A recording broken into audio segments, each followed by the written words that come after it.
Donc, je suis Philippe Rocheban, je suis proche aidant.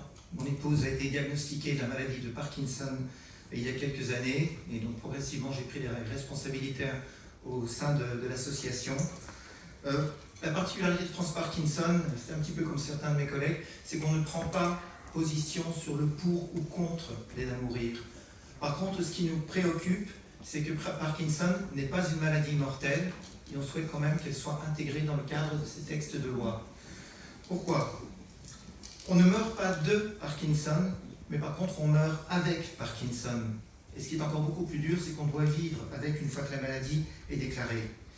La maladie de Parkinson, c'est une maladie neurodégénérative, évolutive, et qui va bien au-delà du symptôme que tout le monde connaît, l'image de la personne âgée qui tremble. Moi-même, j'avais cette image-là jusqu'en décembre 2020. Elle a forcément beaucoup évolué depuis. Il faut savoir que cette maladie entraîne une perte progressive d'autonomie, sans aucun traitement curatif. Elle est chronique, elle est incurable, et elle va évoluer. Elle est évolutive, parfois à un rythme lent, parfois à un rythme rapide.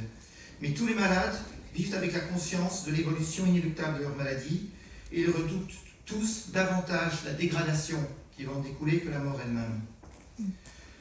Au-delà des tremblements, ce qu'il faut savoir, c'est que ce que vit un Parkinsonien au quotidien, c'est des raideurs, une lenteur, une douleur profonde et un mal-être.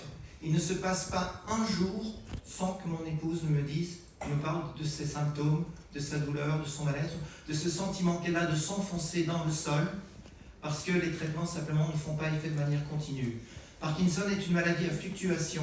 Au sein d'une même journée, les personnes peuvent avoir des périodes dites on, ça va à peu près pour elles, mais des périodes off, qui au fur et à mesure que la maladie évolue, deviennent de plus en plus fréquentes et de plus en plus longues.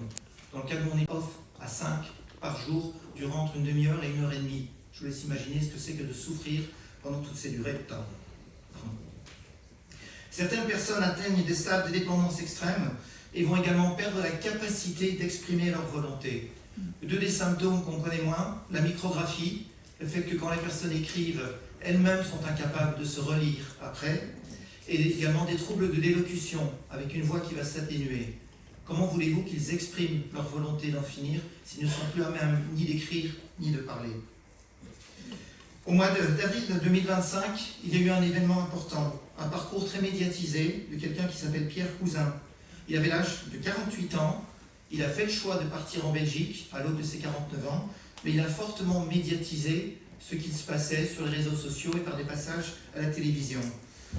Je ne vous retracerai pas tout son parcours, mais il a eu une phrase qui m'a profondément marqué. Il a décrit que sa sensation, son ressentiment, c'était de vivre dans une prison dont la cellule se rétrécit chaque jour. Je pense que ça parle de soi-même. Plus récemment, France Parkinson a mené une campagne de sensibilisation par des clips vidéo.